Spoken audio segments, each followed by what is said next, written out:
Good morning. Thanks for coming out. Hope everybody had a good evening and is rehydrating now.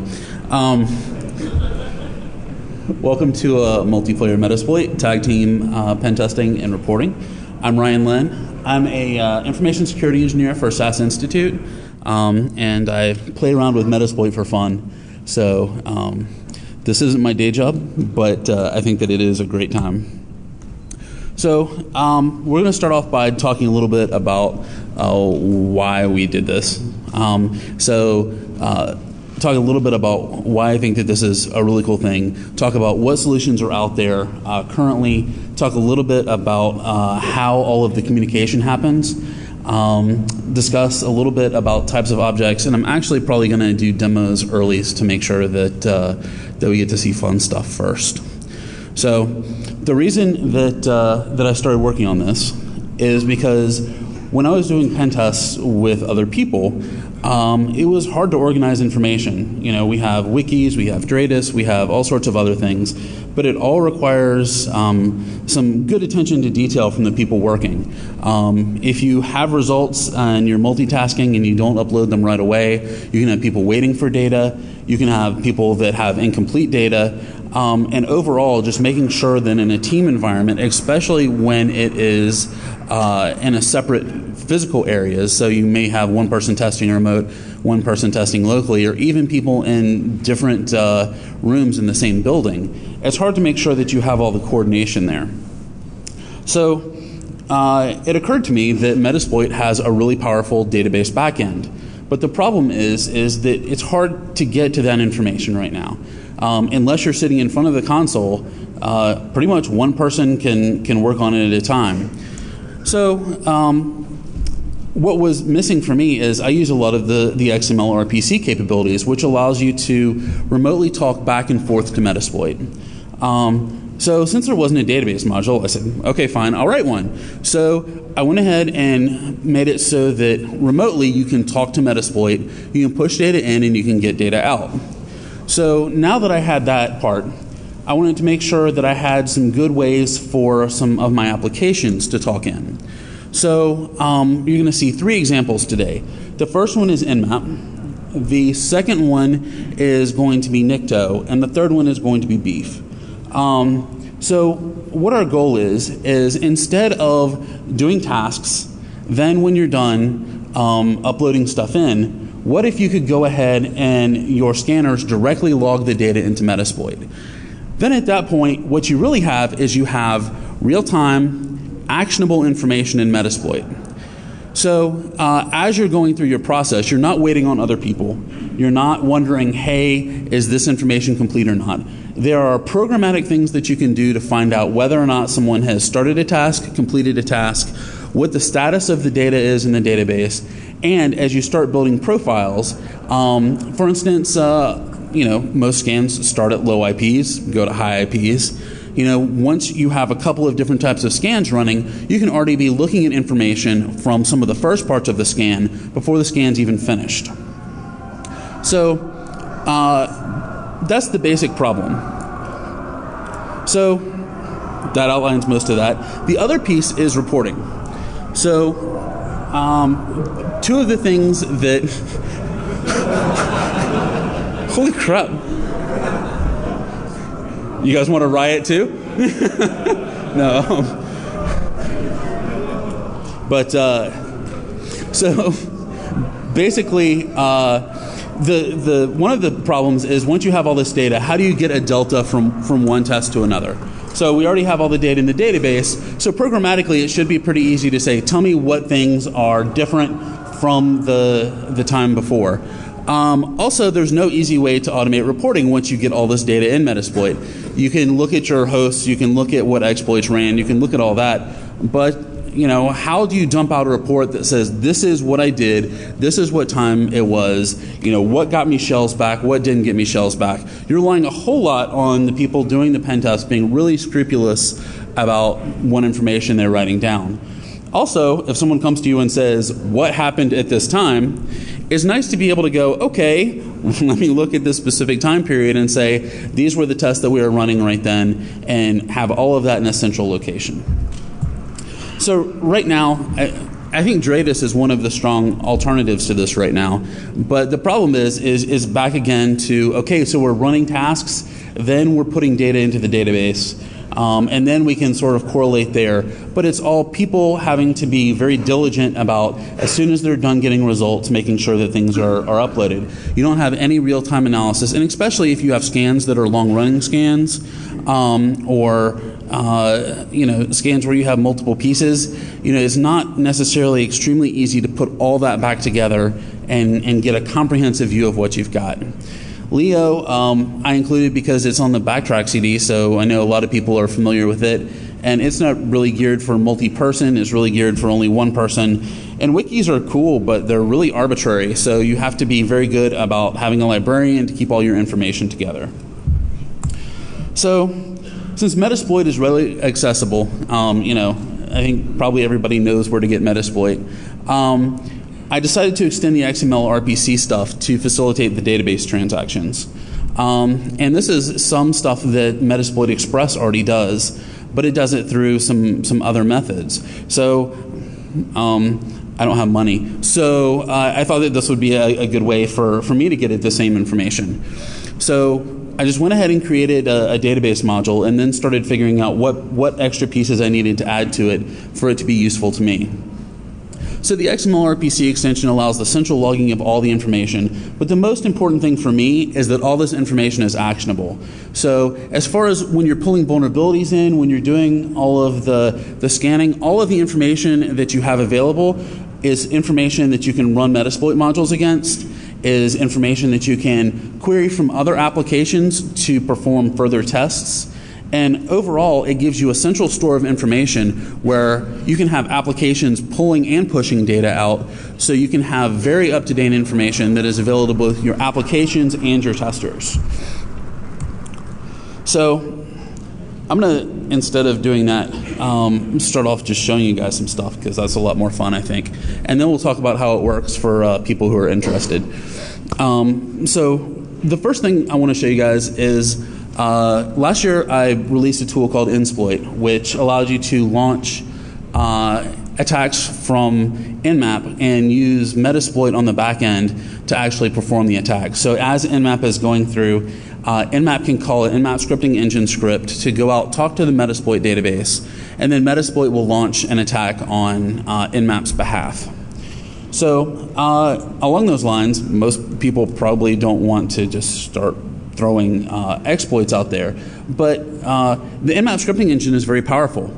It has port rules which will allow us to say if a port is open or in a certain status, let's fire a job. So the job that we're firing in this case is I've added the code to Nsploit for this year to be able to directly talk to Metasploit and add hosts into the database. So the first thing we're going to do is we're going to start up the MSF console.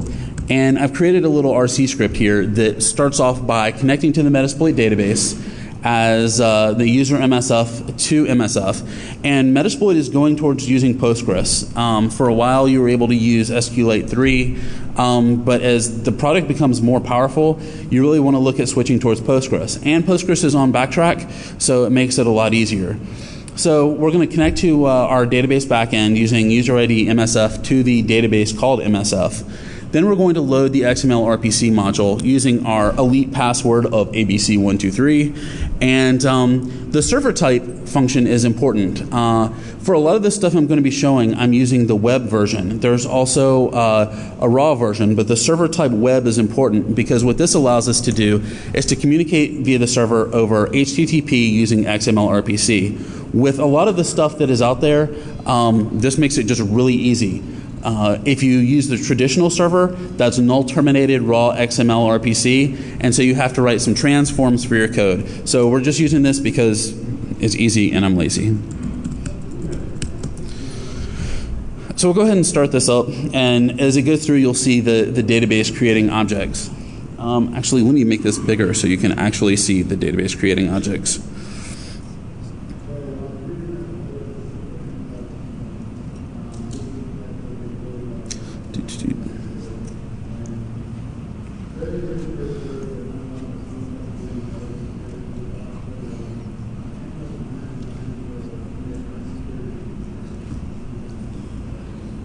Can people in the back see that?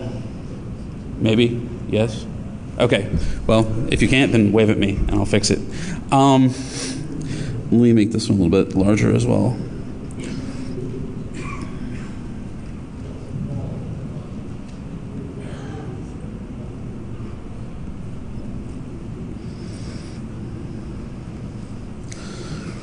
Okay, so what I've done is through Metasploit, which is, again, a series of NSE modules and NSE scripts for the Nmap scripting engine, I'm going to basically just run a raw scan right now.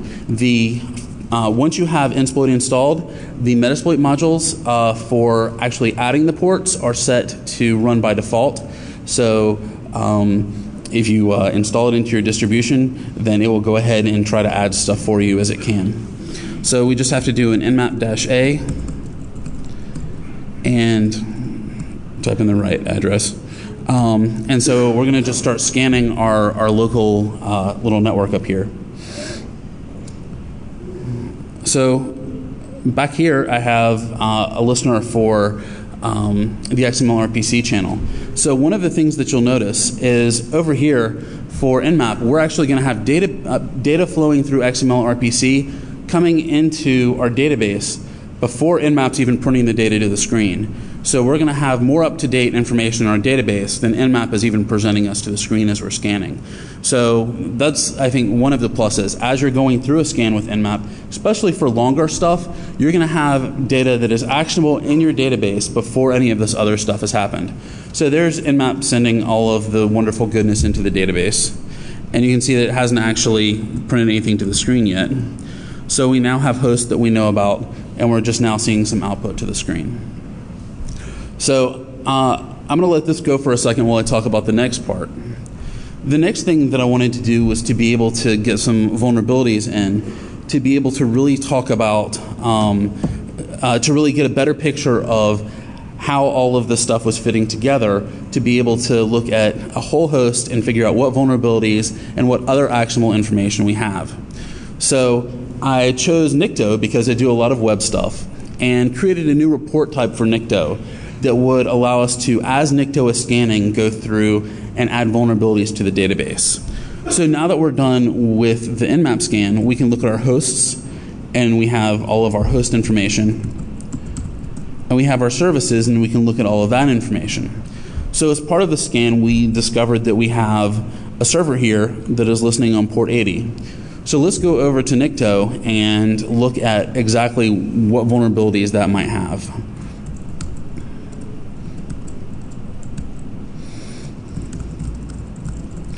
Let's see if I have it up there. So our format for Nikto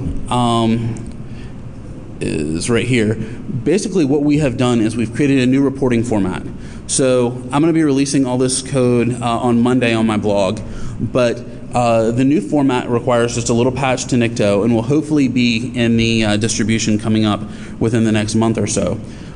We specify our output file, which is the -o, as our username :password at the URL for our RPC listener through Metasploit, which Metasploit listeners by default are on 55553 and use for the HTTP version a RPC directory of /RPC2.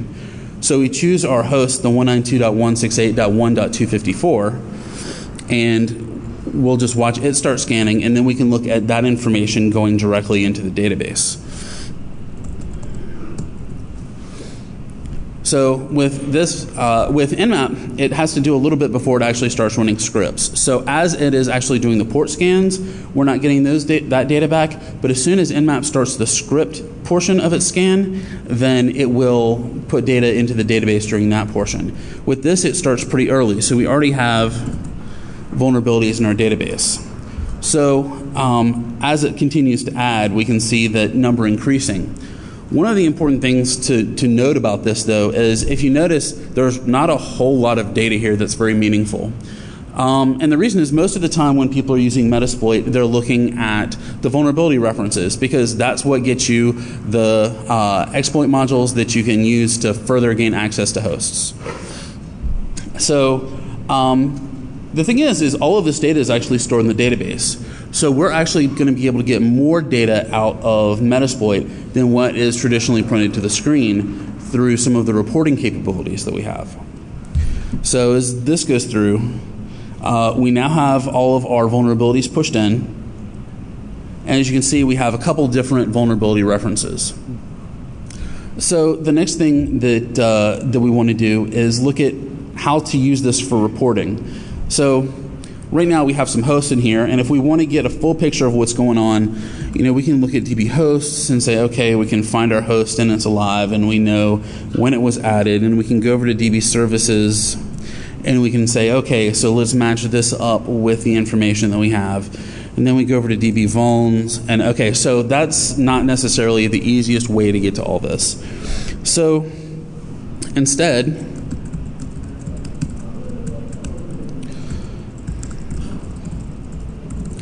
I wrote a host info script. And what the host info script is going to be able to let us do is to pull a full profile for a host that we have in the database and get all the information out.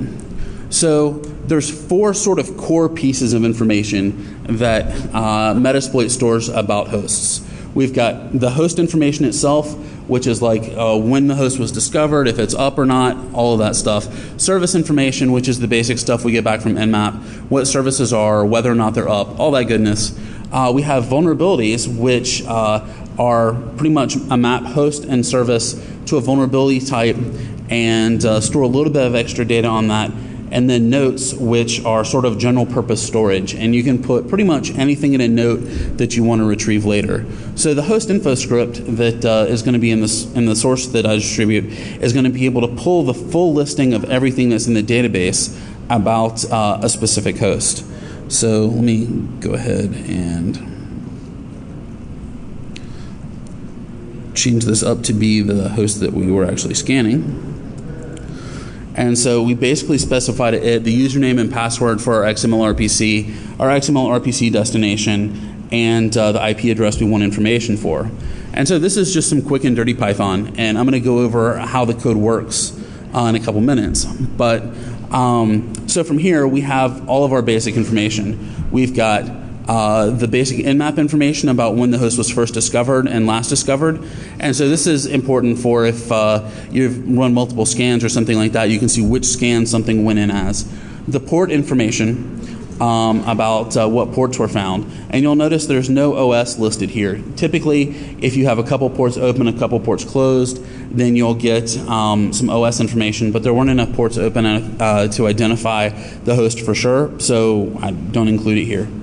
So for vulnerabilities, if you remember from the Nikto output, there was a lot more verbose output. Here's the verbose output that we had from Nikto that we're getting directly from the Metasploit database. So we have all of that data from before, and this will help us aggregate it.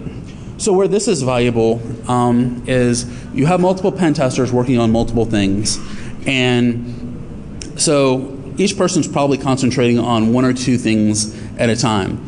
This will let you go into the database, pull everything you know about the specific target that you're looking at, and you'll have immediately all of the relevant data for that host and one little report that you can look at, instead of having to go for multiple places and possibly multiple documents to get the information that you need to really make some actionable decisions. So this just goes through, lists the vulnerabilities. There's no notes for this host, so there's none included here. So the third thing I did is for Beef, one of the things that you can do is you can really build some host profiles. But all that you know about the host while you're running Beef, which for people who may not be familiar with it, Beef stands for the Browser Exploitation Framework, and it allows you through cross-site scripting to encourage a target browser to execute code on your behalf. So basically what we can do with that is we can encourage the browser to run some fingerprinting information for itself. We can log that into the Metasploit database, and then over time we can start building a profile of, for instance, maybe a company intranet just based off a cross-site scripting vulnerability. So let me go ahead and pull that information up. So what I've done is, as Beef is going through and gathering data, it's logging it to the database. But also, as you pull zombie reports, it's also pulling any information out of the database that you have about that host. So when you're looking at a host in Beef, you actually have all the actionable information that you may need in order to be able to do real work with it.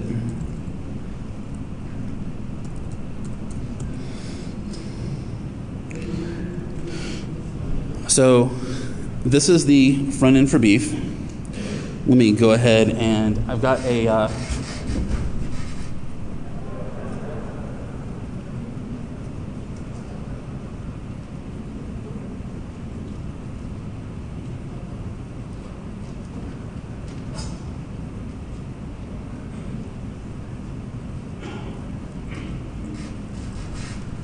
got a happy little Windows box over there that I have running our sample cross-site scripting.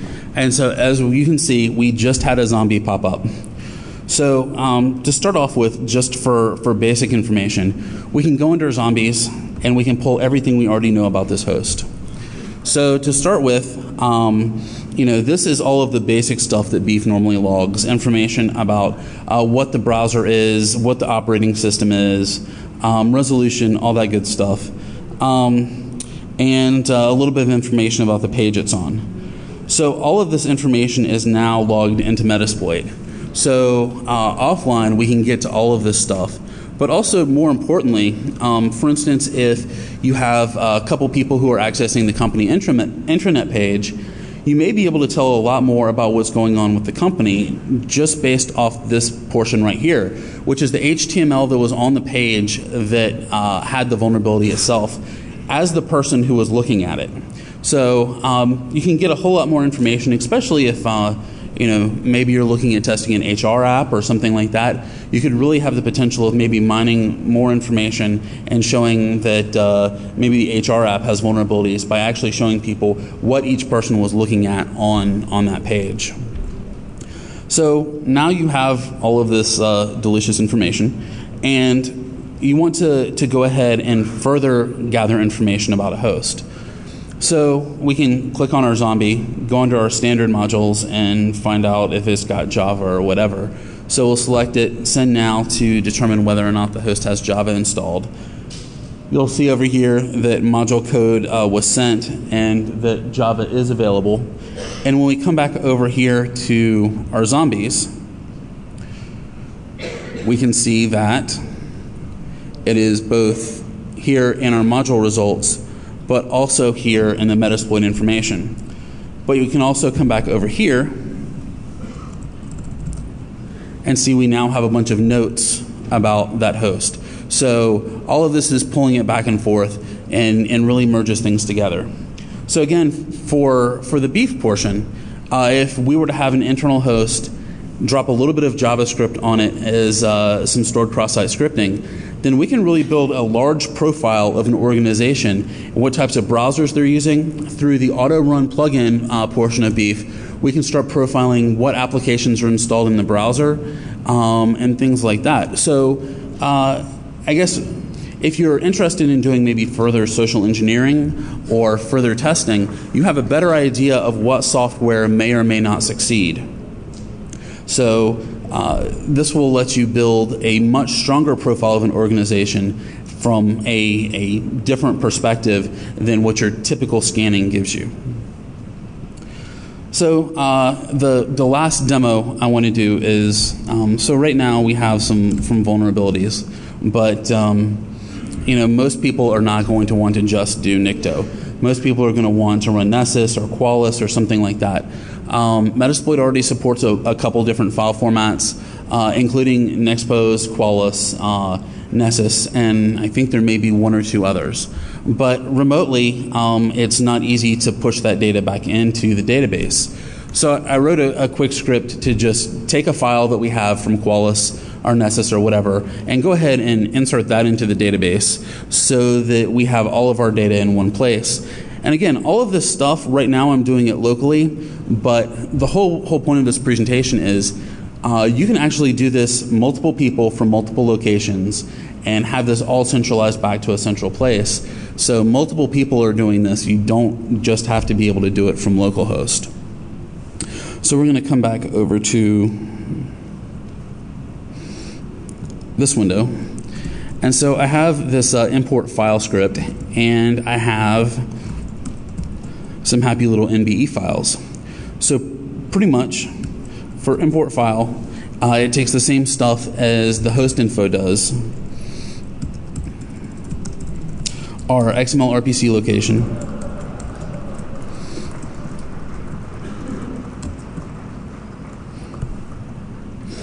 our username, and the file, which we're going to use the illustrious test2.nbe, and we're going to go ahead and upload that. So we just now have uploaded our Nessus information. We look at our DB vulns again. We have all that information in there now. So now we can go ahead and pull another report. And that one was for 236.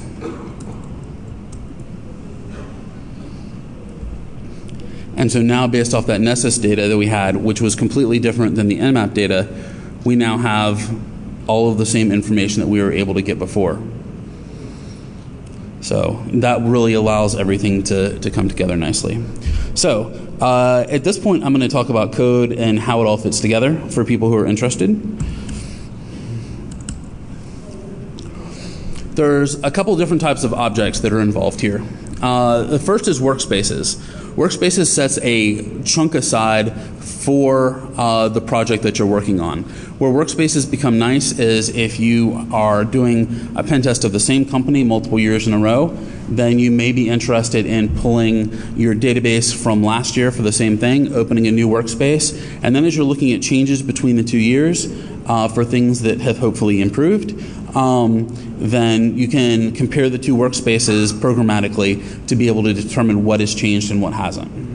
The host is pretty self-explanatory, services, vulns, and I'm going to go into these for just a second a little bit deeper. So the workspaces are pretty much just labeled by name. The name is arbitrary. It keeps some information about when it was created at, and there's a description field to allow you to give it a more descriptive label, like, you know, Ryan's pen test from 2009. The hosts have a lot more information in them. They have all sorts of information that you'd get from Nmap, like the name, exactly what flavor of OS it is, the address, and there's actually a separate field for IPv6, so you can actually be looking at a host in the context of both the IPv4 and the IPv6 address.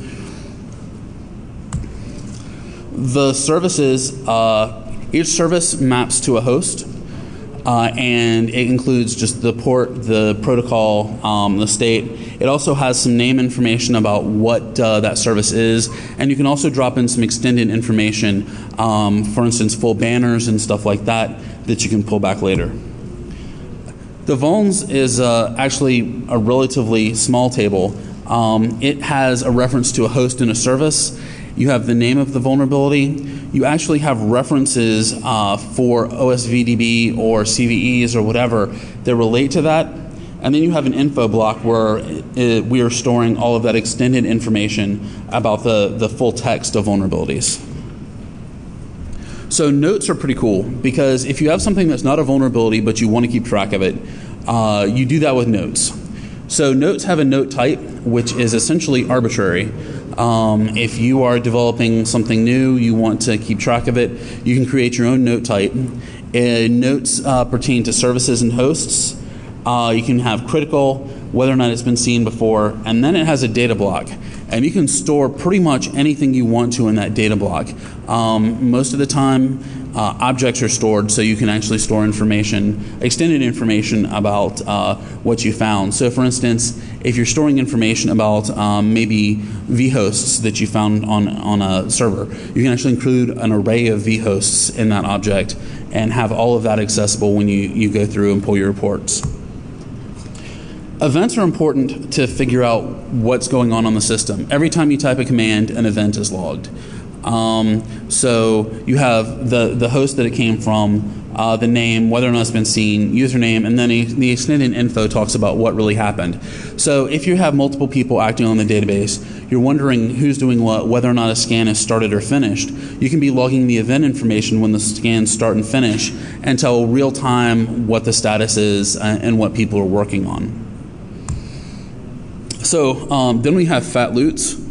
And for loot, loot is mostly used by Metasploit Express and the more commercial products, but we have it available to us as well. So with the loot, it's basically anything that you have acquired from the host that you find to be valuable. We don't store the content necessarily in the database, but we have the host service information, the type of the stuff that we have acquired. And then the path variable says where to find that. So if you have a shared storage area that's secure where you put all of the goodies that you acquired, for instance, maybe cracked password and stuff like that, you put the path to that. The data has some extended information about what that information is. The content type says exactly what it is. And then you have a name just to keep track of it. Clients are what we're using for Beef. For all of the web stuff, we keep track of a couple different pieces of information as we have hosts come in. This information is also stored by things like DB Autopwn and any of the other web parts that come in. We get information about the host, the full user agent string, but we also get some parsed out user agent information like the name and the version. So if you are looking for maybe performing some further testing on an older version of IE, this would become very handy. You can just go and query all of our hosts that are running an older version of IE and then send them a little file to test out.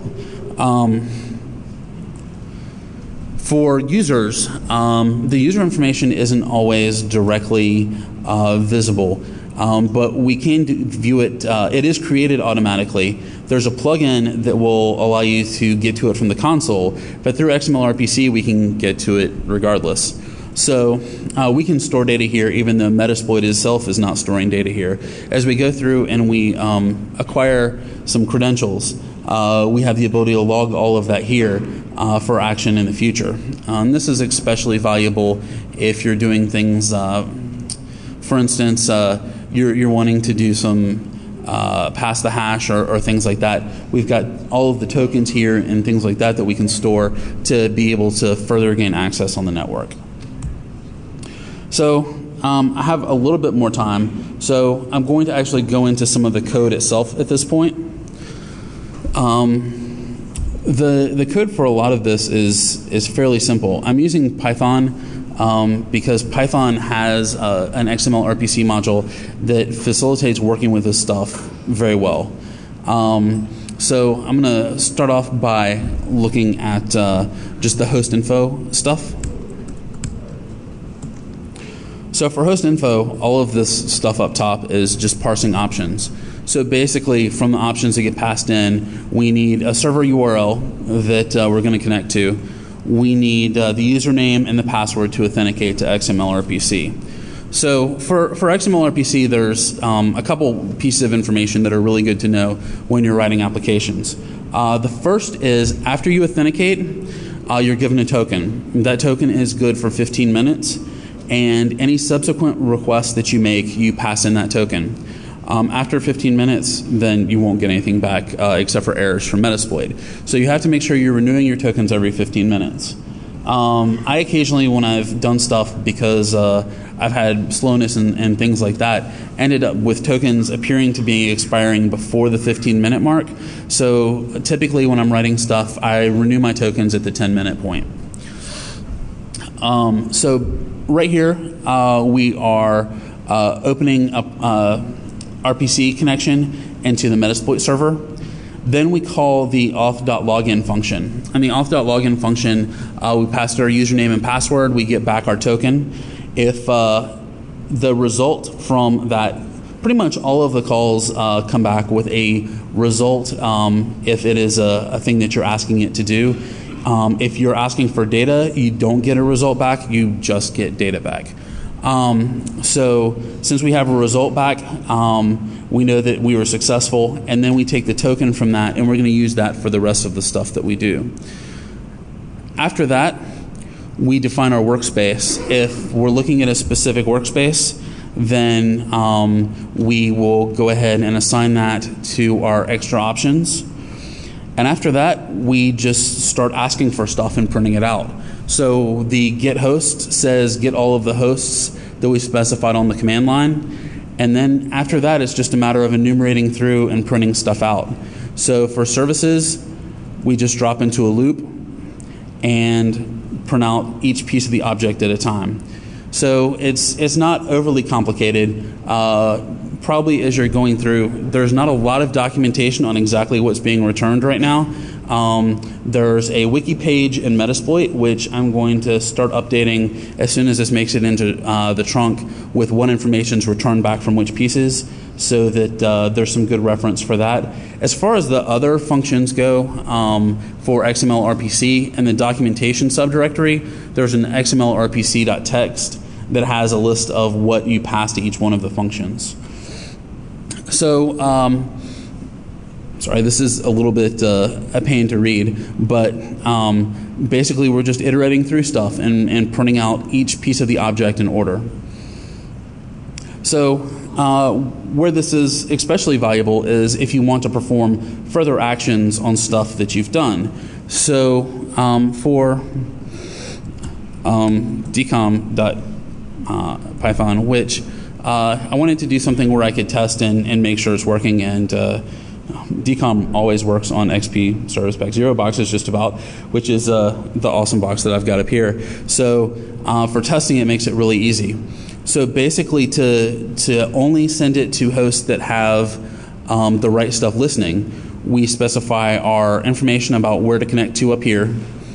We're connecting to our local host, logging in, and then after that, we are going to get a list of all of our services that are running on 139 for TCP. And so from there, we can make sure that as we're calling stuff, we're only calling hosts that are relevant. So from there, if you're going to be doing stuff like this, a lot of the time you're better off using multi-handler than you are using the default handler for exploits. And for people who may not be familiar with multi-handler, what it does is it acts as the handler for the exploits themselves. So you can have a whole bunch of different reverse TCP connections coming back in to the same place, and you don't have to worry about any sort of conflicts with ports or anything like that. So I do two things here. First, I start off by going ahead and running multi-handler so that any connections that come back to the multi-handler instead of the payload handler for the exploit itself. Then I pull the list of services, and for each service that's listening on port 139, I run callsploit on it, which just does a basic execute for our exploit using our authentication token and the in this case the Windows DCE RPC MSO3026 DCOM vulnerability. For this, we just have to specify our IP address, the IP address of the remote host that we passed in, the payload we want to use, our IP, and then one of the important things is the disable payload handler, which is what actually turns off the payload handler. This will also increase the speed as stuff goes out because your exploit won't be waiting for something to connect back to it. It will send the goodness out and then wait for it to connect back to the multi-handler. So for here, we have a couple things that are running on Microsoft ports. So we should be able to just come over here, run our decom.py, and it pulled the hosts that are in the database, and now we have remotely called the exploit, gotten back our host,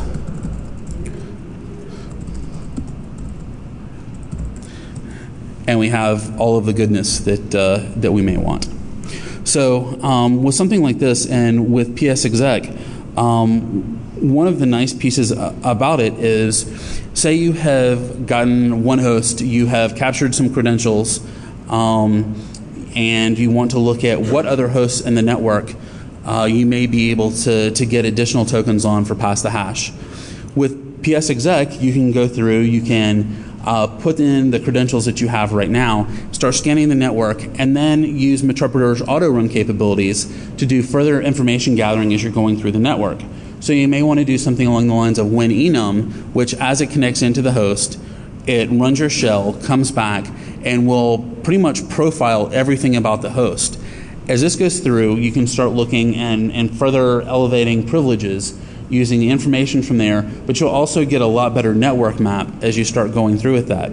Now the plus side is because we have already done an nmap scan and we know which hosts are listening on Windows ports, we're only going to be sending this stuff to Windows hosts. So if you have some sort of network anomaly-based detection that's looking for traffic on Microsoft ports for Linux boxes or whatever, you're not going to trip that. And also, you make sure that if you're limiting your scope, you're only doing things that apply directly to your scope.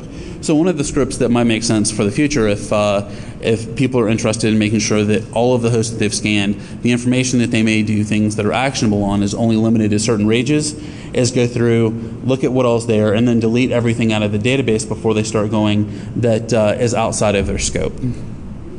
So as far as the exploit goes, right now I just have it adding ports, but one of the things that would be really cool is for the nmap developers, as they start writing checks for extended information about shares and all of the other goodness that's involved, to be able to drop notes through this, to be able to, as you're scanning, log every piece of information that shows up as the script portion for nmap. So I'm going to look a little bit with you at the nmap stuff.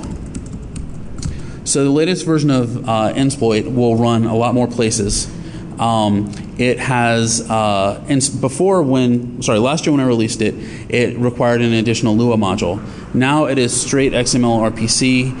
It requires nothing else, so it should run on iPhones. It should run on any sort of device that you can put nmap on, and has the Lua stuff installed for scripting. So for this, when you drop it in, you've got two separate directories. You've got your NSElib and you've got your scripts. So my nmap is installed in user local, and so if you look in user local share nmap, you'll see that there's two directories which correspond. The NSElib, which is all of the core libraries that the other scripts use, and then the scripts themselves. And so pretty much you copy everything from NSElib and the Nsploit distribution over to NSElib, and everything from scripts to scripts. And so when we look in scripts, we have MSF add port. So basically for this, we have two separate pieces. The port rule says when this should fire. And so we've said that the port rules should fire whenever it finds a port that is in the open state. And the action when it does that is we start off by initializing the Nsploit stuff. And for Nsploit, you have a file that is in your home directory with all of the information about where to connect to. Otherwise, you have to pass a whole lot of information to nmap, and it's not a lot of fun. So the config file ends up being a lot easier. So the MSF init pulls your values in. And then for this, we specify our options for things that nmap has found for us, our host IP, our port number, protocols, blah, blah, blah. And then from there, we can just issue an MSF call directly to the XML RPC API function. It goes ahead and takes care of the token handling for you.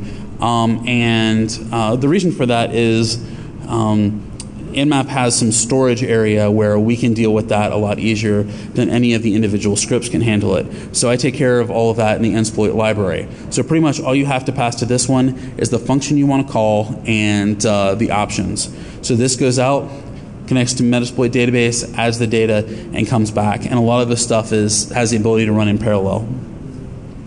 So I'm getting close to being to the end. So thanks very much. I've had a great time here. Thanks to all these people who've helped me get stuff going. And also especially to the people who've written the tools that I'm leveraging, especially the Metasploit guys, Theodore and Wade Alcorn, who've helped me a lot with stuff. So thank you guys very much. Here's my contact information. If you're interested in more stuff, let me know. Hit up my blog probably Monday evening, and I'll have all the source code, and I'll try to get the slides there. If you have any other questions, please just let me know. Thank you very much.